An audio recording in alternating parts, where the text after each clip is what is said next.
쉬는 날임에도 불구하고 하나님의 말씀을 듣고 기도하는 이 자리에 나오신 여러분들을 주님의 이름으로 환영하고 축복합니다. 오늘 저는 이 시간을 통해서 늘 우리를 실망시키는 사람이라는 제목을 가지고 하나님의 말씀의 은혜를 나누고자 합니다. 여러분, 사람에게 실망해 본 적 있으십니까? 이렇게 묻는다고 한다면 대부분의 분들이 어렵지 않게 네, 목사님 그렇습니다. 사람에게 실망해 본 적 정말 많습니다 라고 답을 하실 것 같습니다. 여러분, 그런데 이 질문은 비단 어른들에게만 통하는 질문이 아닌 것 같습니다. 어린아이들에게도 사람에게 실망해 본 적 있니? 라고 이야기를 해보면 부모님에게 큰 기대를 가졌다가 실망했던 경험을 떠올리면서 네, 목사님 실망해 본 적 있습니다. 그것도 부모님께 실망해 본 적이 있습니다 라고 쉽게 이야기할 수 있을 것 같습니다. 여러분, 우리는 사람에게 실망을 합니다. 근데 반대 경우도 생깁니다. 내가 다른 사람을 실망시키기도 합니다. 왜 그럴까요? 그 이유가, 그 원인이 어디에 있다고 생각을 하십니까? 그것은 바로 우리는 부족하고 연약한 인간이기 때문입니다. 우리는 부족하고 연약한 인간이기에 사람에게 쉽게 기대를 했다가도 이제 사람에게 쉽게 실망을 합니다. 또 나로 하여금 다른 사람에게 기대를 갖게 했다가도 나로 하여금 다른 사람에게 실망감을 안겨주기도 합니다. 그것이 바로 우리의 현실인 것 같습니다. 여러분, 오늘 본문의 말씀에도 우리에게 큰 기대를 갖게 했다가 실망시키는 한 사람이 등장합니다. 그 사람은 누구냐면 바로 히스기야라는 사람입니다. 히스기야가 왕이 되었을 초기에는 굉장히 우리에게 기대감을 갖게 만들어 주었습니다. 그 누구보다 하나님 앞에 정직하게 행하려고 노력했다고 이야기하고 남유다의 그 어떤 왕들보다 하나님을 의지했던 왕이라고 평가되고 있습니다. 그리고 남유다의 그 어떤 왕들도 하지 못했던 산당을 제거하는 일을 히스기야가 감행합니다. 그 모습을 바라보면서 이제 히스기야를 통해서 남유다가 정신 차리고 하나님께 돌아오겠구나 라고 우리는 기대감을 갖습니다. 그런데 오늘 말씀을 살펴보니까 그 기대는 우리에게 실망으로 바뀌는 것을 확인해 볼 수가 있습니다. 자, 그럼 과연 오늘 본문 말씀 가운데 히스기야가 어떤 일을 겪고 있고 또 어떤 실망스러운 모습을 우리에게 보여주고 있는가를 확인해 보길 원합니다. 그리고 그 말씀을 통해서 하나님께서 우리에게 무엇을 말씀하기 원하시고 깨닫게 하시기를 원하시는가를 깨닫고 돌아가는 오늘 이 시간 되었으면 좋겠습니다. 말씀으로 들어가 보도록 하겠습니다. 오늘 히스기야를 찾아오는 사람들이 있었습니다. 그 사람들은 누구냐면 바로 바벨론 사람들입니다. 우리가 읽었던 12절의 말씀을 읽어보면 바벨론의 왕은 사람을 시켜서 히스기야에게 왕이 쓴 편지와 예물들을 보냈다라고 얘기합니다. 근데 그 이유가 12절 말씀만을 놓고 살펴보면 히스기야가 병이 들었다는 소식을 듣고 찾아온 것처럼 보입니다. 그런데 성경에 이 바벨론 사람들이 히스기야를 찾아온 장면들이 다른 곳에서도 등장을 합니다. 자, 다른 곳에서는 이 장면을 어떻게 표현하고 있는가 한번 우리가 확인해 보면 좋을 것 같습니다. 이사야 39장 1절 말씀입니다. 이사야 39장 1절 말씀 우리 같이 읽어보도록 하겠습니다. 시작. 그때에 발라단의 아들 바벨론 왕 무로닥 발라단이 히스기야가 병 들었다가 나았다 함을 듣고 히스기야에게 글과 예물을 보낸지라. 아멘. 이사야서의 말씀은 우리에게 조금 더 자세한 정보를 전달해 주고 있는 것 같습니다. 히스기야가 병 들었다가 나았다는 소식을 듣고 바벨론의 왕이 사람을 시켜서 히스기야 왕에게 사람을 보냈다는 것입니다. 따라서 바벨론 사람들이 히스기야를 찾아온 표면적인 이유는 병문안입니다. 아팠던 사람이 나았다는 소식을 듣자 다른 나라의 왕이 사람을 보내서 병문안을 보낸 것처럼 보입니다. 여러분, 근데 이게 전부였을까요?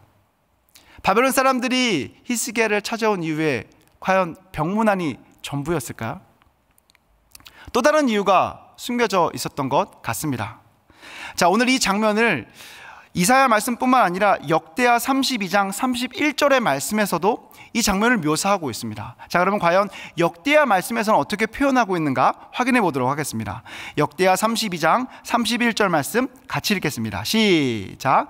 그러나 바벨론 방백들이 히스기야에게 사신을 보내어 그 땅에서 나타난 이적을 물을 때에 하나님이 히스기야를 떠나시고 그의 심중에 있는 것을 다 알고자 하사 시험하셨더라. 아멘. 바벨론 사람들이 히스기야를 찾아와서 히스기야에게 물었습니다. 근데 무엇을 묻습니까? 그 땅에 일어났던 이적에 대해서 묻습니다. 자, 그럼 우리는 이 말씀을 통해서 한 가지 깨달을 수 있습니다. 바벨론에서 히스기야를 찾아온 사람들이 궁금했던 것, 바로 히스기야 때에 그가 통치하는 유다 땅에서 일어났던 이적들, 그 이적들이 어떠한 일이 일어났고 과연 누가 이 일을 행했는지에 대해서 궁금한 그 궁금증을 가지고 바벨론 사람들이 히스기야를 찾아왔다는 사실을 확인해 볼 수가 있습니다. 자, 그런데 우리가 지금까지 살펴보았던 히스기야의 내용들을 한번 떠올려 보시면서 히스기야 때에 남유다 땅에 일어났던 이적들을 한번 곰곰이 되새겨 보면 좋을 것 같습니다. 바로 앞부분에서 히스기야에게 어떠한 일이 일어났습니까? 병들었던 히스기야가 회복이 됩니다. 15년간 수명이 연장이 됩니다. 근데 그 수명 연장의 증표로 하나님께서 무엇을 보여주시냐면 해의 시계 위에 해의 그림자를 10도 뒤로 물러나게 하십니다. 말도 안 되는 놀라운 일을 하나님께서 히스기야에게 증표로 보여주시는 사건이 벌어집니다. 근데 여기서 끝나는 것이 아닙니다. 그 더 앞부분의 내용을 우리가 기억해 보면 아수르와의 전쟁에서, 아수르와의 싸움에서 히스기야는 말도 안 되는 방법으로 그 전쟁을 승리로 가져가게 됩니다. 자, 바벨론에서 사람들이 히스기야를 찾아왔습니다. 표면적으로 찾아온 이유는 병문안입니다. 근데 그들은 궁금해했습니다. 무엇을 궁금해했습니까? 히스기야 때에 남유다 땅에 이적이 일어났는데 과연 이 이적이 어떻게 일어났는지, 누가 이 이적을 행한 것인지, 히스기야가 그 일을 행했는지 아니면 또 다른 사람이 행했는지 그 사건의 진실이 궁금했던 것 같습니다. 자, 본문의 내용을 이어서 살펴보기 앞서서 한번 우리가 바벨론 사람들이 궁금했던 그 질문에 대한 답을 해보면 좋을 것 같습니다. 여러분, 히스기야와 남유다의 백성들이 경험했던 이적, 누가 하셨을까요? 누가 이 이적을 행하셨습니까?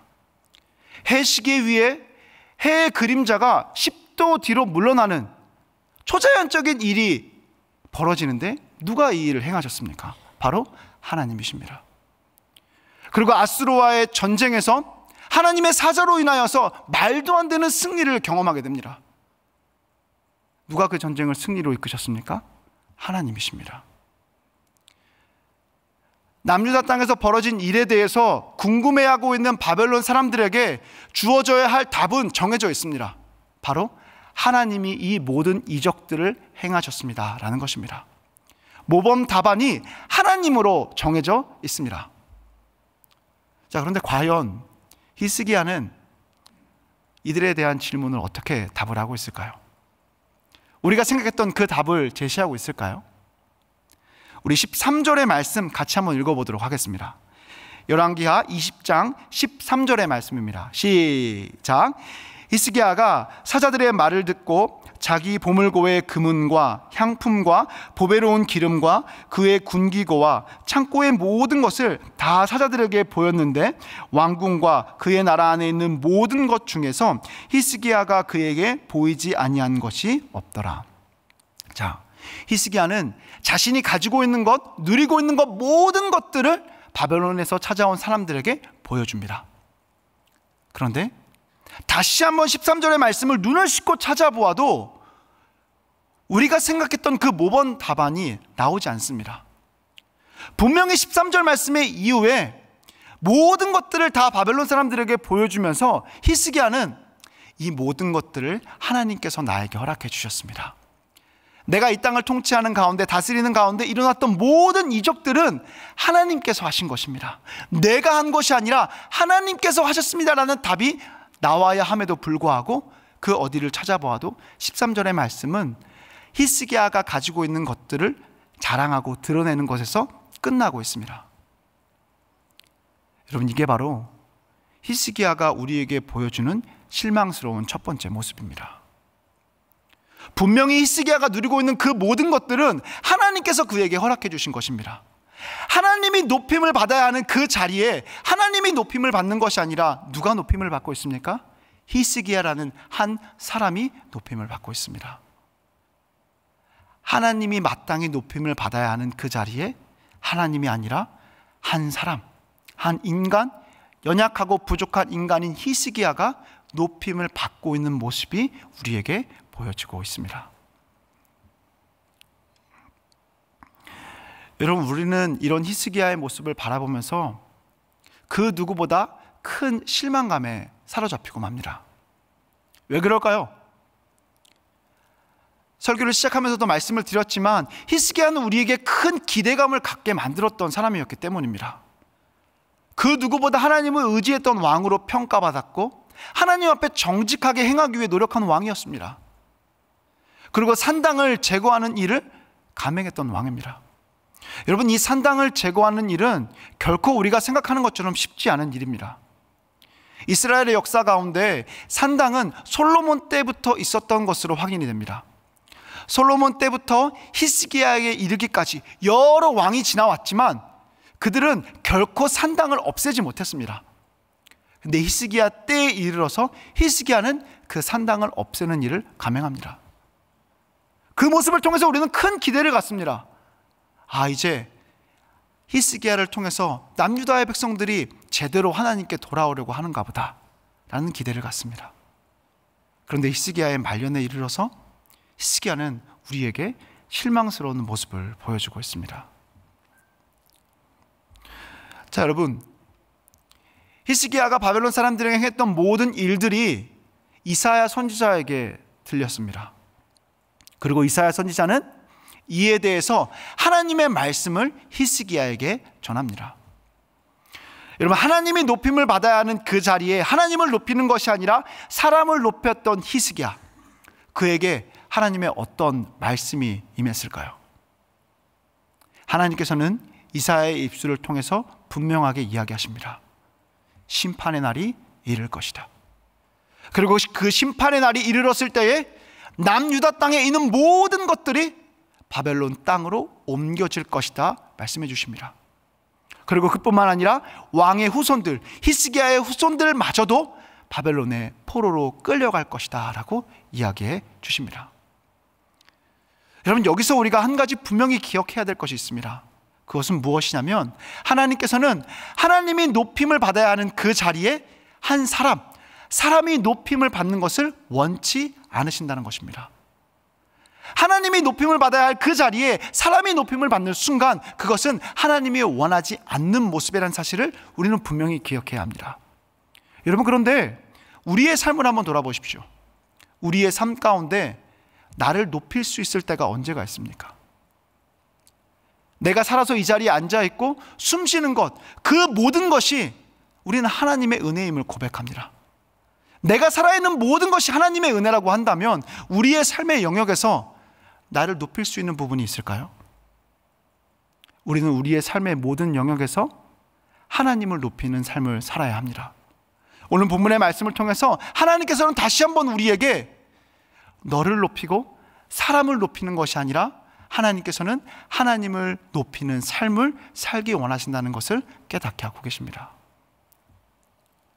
저와 여러분들의 삶이 나를 높이고 사람을 높이는 삶이 되는 것이 아니라 늘 하나님을 높이는 삶이 되시기를 주님의 이름으로 간절히 소망합니다. 자, 이제 히스기야가 반응을 보입니다. 하나님을 높여야 될 그 자리에 사람을 높였던 히스기야가 선지자 이사야를 통하여서 심판의 메시지를 들었습니다. 그리고 히스기야가 반응합니다. 우리의 기대는 이제 히스기야가 정신을 차렸겠지 생각을 할 수 있습니다. 자, 그런데 과연 히스기야가 정신을 차렸을까요? 우리 열왕기하 20장 19절의 말씀을 같이 한번 읽도록 하겠습니다. 열왕기하 20장 19절의 말씀입니다. 시작. 히스기야가 이사야에게 이르되 당신이 전한 바 여호와의 말씀이 선하니이다 하고 또 이르되 만일 내가 사는 날에 태평과 진실이 있을진데 어찌 선하지 아니하리로 하리라. 아멘. 여러분, 이 부분은 어떻게 히스기야가 반응하고 있는 것을 우리에게 보여주고 있냐면, 히스기야는 이렇게 얘기합니다. 하나님께서 심판의 때에 심판이 이루어질 것임을 내가 들었습니다. 그런데 내 때만 아니면 됩니다. 내가 남유다의 왕으로 있는 그때에만 심판이 임하지 않으면 저는 상관이 없습니다 라고 이야기하면서 굉장히 이기적이고 자기 중심적인 모습을 우리에게 보여주고 있습니다. 본인의 잘못으로 인하여서 남유다 땅에 심판이 임할 것이라는 메시지가 전해졌음에도 불구하고 그 심판의 때가 내 때만 아니면 됩니다. 내가 살아있는 동안에만 이 땅에 평화가 있고 평화가 지속되면 괜찮습니다 라고 히스기야는 이런 뻔뻔스러운 모습을 우리에게 보여주고 있습니다. 그리고 이후에 19절과 20절과 21절의 말씀은 히스기야가 다른 왕들과 같이 죽었다는 내용을 우리에게 전해주고 있습니다. 여러분, 오늘 말씀을 한번 정리해 보기를 원합니다. 열왕기 하의 말씀에 등장했던 히스기야의 모습은 20장 오늘 본문의 말씀에 이르러서 마무리가 됩니다. 히스기야라는 사람은 우리에게 큰 기대감을 갖게 만들었던 사람이었습니다. 히스기야를 통하여서 이제 남유다의 백성들이 하나님께 온전히 돌아올 것이라는 기대를 우리로 하여금 갖게 했습니다. 그런데 그 기대는 무엇이 되어서 돌아왔습니까? 우리에게 실망스러운 모습이 되어서 돌아오는 것을 확인해 볼 수가 있습니다. 한 사람으로 인하여서 사람이 변화될 것처럼, 사람이 회복되어질 것처럼 보였지만 그렇게 되지 않았습니다. 우리는 또다시 히스기야의 모습을 통해서 늘 우리를 실망시키는 사람의 모습을 확인해 볼 수가 있었던 것입니다. 여러분, 그러면 누가 우리를 온전케 할 수 있을까요? 누가 우리를 온전케 할 수 있다고 생각을 하십니까? 사람은 늘 우리를 실망시키고 좌절에 빠지게 하는데 늘 우리를 실망시키지 않는 분은 누구실까요? 여러분, 히스기야를 온전케 하신 분이 계십니다. 병들었던 히스기야, 죽을 위기에 처했던 히스기야를 온전케 하신 분이 계십니다. 그분은 누구실까요? 바로 하나님이셨습니다. 하나님이 사람을 온전케 하심을 믿으시길 바랍니다. 여러분, 그리고 오늘 우리가 읽고 있는 이 열왕기하의 말씀은 바벨론의 포로로 끌려가 있는 사람들에게도 읽혀졌던 것으로 알려져 있습니다. 포로로 끌려가 있던 그들에게 히스기야의 메시지는 어떻게 받아들여질 수 있었을까요? 나라가 망해서 바벨론의 포로로 끌려와 있습니다. 포로로 끌려와 있는 이 상황 속에서 자신들을 온전케 하고 회복시키는 것, 사람이 아니라 하나님이시란 사실을 이들은 깨닫게 되었을 것입니다. 여러분, 그리고 이 열왕기하의 말씀이 오늘날 이 시대를 살아가고 있는 저와 여러분들 앞에 놓여 있습니다. 우리는 이 말씀을 통해서 무엇을 깨달아야 할까요? 우리를 온전하게 하는 것, 우리를 회복시키는 것, 그것은 오직 하나님 한 분만이 가능하다는 사실을 우리는 분명하게 깨달아야 할 것입니다. 늘 우리를 실망시키는 것은 사람입니다. 이 세상의 것입니다. 내 주변에 있는 사람들과 이 세상의 모든 것들은 늘 우리를 실망시킵니다. 그런데 우리를 실망시키지 않는 분이 계십니다. 그분은 누구실까요? 바로 하나님이십니다. 늘 우리를 실망시키지 않으실 뿐만 아니라 우리와 함께 하시는 분이 계십니다. 그분은 바로 하나님이십니다. 우리를 실망시키지 않을 뿐만 아니라 우리와 함께 하시며 우리에게 사랑과 은혜를 베풀어 주기 원하시는 분이 계십니다. 그분이 바로 우리를 사랑하시는 하나님이십니다. 여러분, 오늘 하루 이 하나님과 동행하며 살아가는 저와 여러분들의 삶이 되었으면 좋겠습니다. 늘 우리를 실망시키지 아니하시는 그 하나님과 동행하는 삶이 오늘 하루 저와 여러분들의 삶이 되기를 원합니다. 늘 우리를 실망시키실 뿐만 아니라 늘 우리와 동행하시는 그 하나님을 의지하는 삶이 저와 여러분들의 삶이 되기를 원합니다. 그리고 우리를 실망시키지 않으시고 늘 우리와 함께 하시며 우리에게 사랑과 은혜를 베풀어 주기 원하시는 그 하나님을 하나님으로 말미암아 하나님의 사랑과 은혜로 온전케 됨을 경험하는 그날이 오늘 하루 저와 여러분들의 하루가 되시기를 주님의 이름으로 간절히 소망합니다. 이 시간 우리 같이 기도하며 나아가도록 하겠습니다. 이 시간 기도하실 때에 하나님께 우리 간절한 마음으로 기도했으면 좋겠습니다. 하나님, 우리가 살아가고 있는 이 세상의 모든 것들은 우리를 너무나도 쉽게 큰 기대를 갖게 하지만 때로는 너무나도 우리를 쉽게 실망시킵니다. 그런데 우리를 실망시키지 않으시는 분, 오직 하나님 한 분이심을 말씀을 통해 깨달았습니다. 하나님, 나를 실망시키지 않으시는 그 하나님과 동행하는 삶이 되기를 원합니다. 나를 실망시키지 않으시고 나와 동행하시는 그 하나님을 붙들고 의지하는 삶이 오늘 하루 나의 삶이 되기를 원합니다. 나를 실망시키지 않으실 뿐만 아니라 나와 동행하시며 나를 사랑하셔서 나에게 한량없는 은혜를 베풀어 주기 원하시는 그 하나님의 은혜로 말미암아 온전케 되어짐을 경험하는 시간이 오늘 하루 저와 여러분들의 삶이 될 수 있도록 인도해 달라고 이 시간 우리 간절한 마음으로 기도하며 나아가도록 하겠습니다. 기도하시겠습니다.